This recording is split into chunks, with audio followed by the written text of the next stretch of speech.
আমার সাথে সারা রাজ্যের বিজেপি থেকে শুরু করে সবাই আমার সাথে যোগাযোগ করে। আমি বলে দেবো কারা যোগাযোগ করেছে, কারা আমার সাথে যাবে, কারা আমার নেবে, এটা আমি কি বলে দেবো? আর আমি কোন জায়গায় যাবো সেটা আমি কি বলবো? সবাই যোগাযোগ করছে। আপনি যদি আইএসএফ এ যোগ দেন তাহলে আইএসএফ এর ফুলপুরায় এসে দল ত্যাগের কারণটা আপনারা বুঝলেন না। আমার পীরকে সামনে রেখে আমি এইটা করছি, সবাই জানুক বাংলার মানুষ যে আরাবুল এক পীরের সামনে রেখে তিনি দল ত্যাগ করেছেন। এবং এই কেউ পরবর্তীতে আর বলার জায়গা পাবে না যে আরাবুল ওই তো ওখানে দাঁড়িয়ে করেছে, ওই তো ওখানে করেছেন।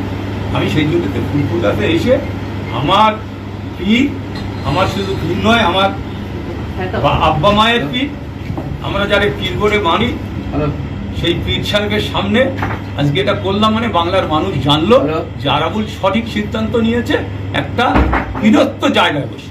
এইটাই হচ্ছে কারণ, এটা বাংলার মানুষ জানে, আপনারাও জানেন, বাংলার মানুষও জানে। এই কারণে আইএসএফ এ যদি যোগ দেন তো আইএসএফ এর কর্মীরা সেটাকে মেনে নেবে কি মনে হয়? শুনুন, কে মেনে নেবে আর কে মেনে নেবে না সেটা পরবর্তীতে আপনারা জানবেন।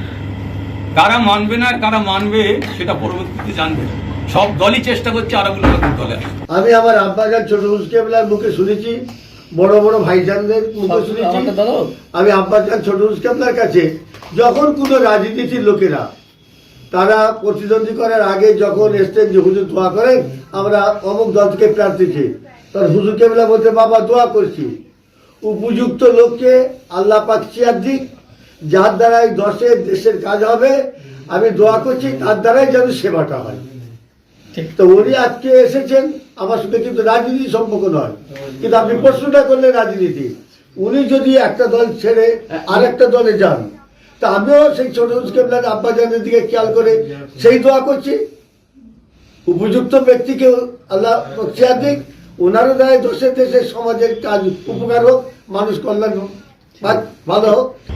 যেহেতু আমি তখন তৃণমূলে ছিলাম, তৃণমূলের সময় আইএসএফ এর কর্মীরা মারা গেছে, আমার সময় আমি কিন্তু সেই সময়টায় দল কেন গোটা বাংলার মানুষ জানে যে সেই সময়টায় আমি যখন গুলি চলেছে, মার্ডার হয়েছে, আমি সেই সময়টা ভিডিও অফিসে দিয়ে আমার সিসিটিভি ক্যামেরা থেকে শুরু করে টোটালটা আমি তুলে হাই করে সমস্ত দেখিয়েছিলাম যে আমি ওই সময়টা কখন কোথায় কোন টাইম আমি তখন সেটা বলেছি যে ওই সময়টায় আমি ছিলাম না, সেটা ভাঙনের মানুষও জানে।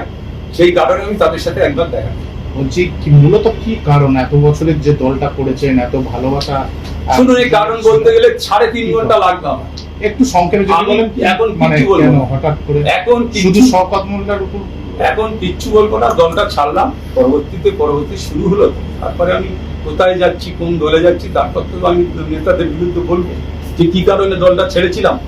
কারণটা আজকে মমতা বন্দ্যোপাধ্যায়ের সাথে আমার থেকে বেশি কারোর সম্পর্ক ছিল না, তা সত্ত্বেও সেই মমতা বন্দ্যোপাধ্যায় আমাকে 3বার বহিষ্কার করেছে, 5বার জেল খাটিয়েছে। আমার যদি এই বহিষ্কার করলো তাহলে আমার জেল খাটানোর দরকারটা ছিল না। 6 মাস আমার জেল খাটালো, তারপরে বহিষ্কার করলো। তারপরে সেই দল বারবার আমার ডেকেছে, আমি গেছি দলের রাজ্য অফিসে, বিভিন্ন জায়গায় গেছি, আমার 3-3টে চিঠি করতে বলেছে, আমি করেছি। তারপরেও দল গুরুত্ব দেয়নি। আমি কি করবো? আমি বসে থাকবো না? আমি কিছু করতে হবে আমার। তারা আমার বারবার অপমান করেছে, আমি সেই অপমান মাথায় পেতে নিয়ে ঘুরে বেড়াবো?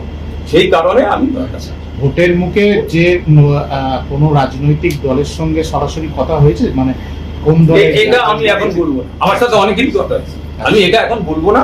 আমি সেটা ঠিক সময় আগামী দিনে এটা জানা যাবে কোন দলের রাজনৈতিক দলে যাচ্ছেন সেটা আমি তো বলছি যে আমি নতুন করে শুরু করছি, আপনারা দেখতে থাকুন না, দেখুন না।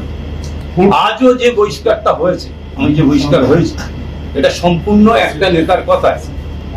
কয়েক কোটি টাকা নিয়ে আমাকে বহিষ্কার করা হয়েছে, এক নেতা কয়েক কোটি টাকা দিচ্ছে আরাবুলকে বহিষ্কার করা, তার কথা মতো বহিষ্কার হয়েছে দল। এখন আমি সেই জায়গায় যাচ্ছি না, আমার বলার এখন প্রচুর আছে।